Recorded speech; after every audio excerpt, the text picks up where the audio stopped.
কি তাড়াতাড়ি আসবি নাকি আমি চলে যাবো?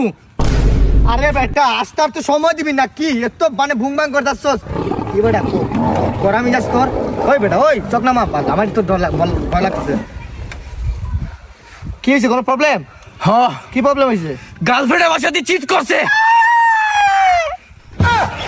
তোর গার্লফ্রেন্ড আছে কেন থাকবো না কেন? এটাই এমনি না থাকবো তো তুই যে মাশাআল্লাহ সুন্দরী তো কয়টা ছিল একটাই একটাই। কি চিট করলো মানে আরেক পোলা লোকে কথা কয়।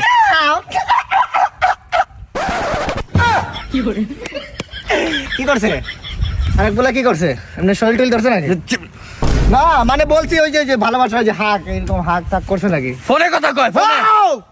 শিট ম্যান ফোনে কথা স্বাভাবিক একটা নরমাল ফোনে কথা বলতে পারে না কেন কথা বলবো? এটাই তো এটাই আমার কথা এইটাই কথা বলবো কেন এই কে নাম্বার দে তো কোন মায়া নাম্বার দে জায়গা খাওয়া দিব না বললাম একটা লিমিট থাকে আর তুই এত ইনোসেন্ট তারপরে তো ঠকাইলো তুই এখন কি পদক্ষেপ কি নিছ কি করবি কি আর করবো ভুলে দেখতে হইব মায়ারে।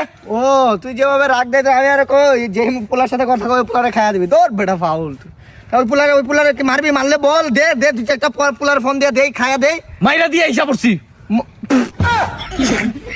তুই মাইরা দিয়েছিস হ্যাঁ সত্যি হুম এত হেডাম তোর ভিতরে হইলো কোন দিন দেখেন ও আমি তো আর বন্ধু না তুই এরকম এত কথা বলিস না। কই যাবি পিজা খাইতে যাইতে চলে চল। আমার কাছে টাকা নাই আমি দিবনি চল। দেখিস গোলাম তোর গার্লফ্রেন্ড আছে শুই না অবাক আমি আসতে যাইছি লাগতেছে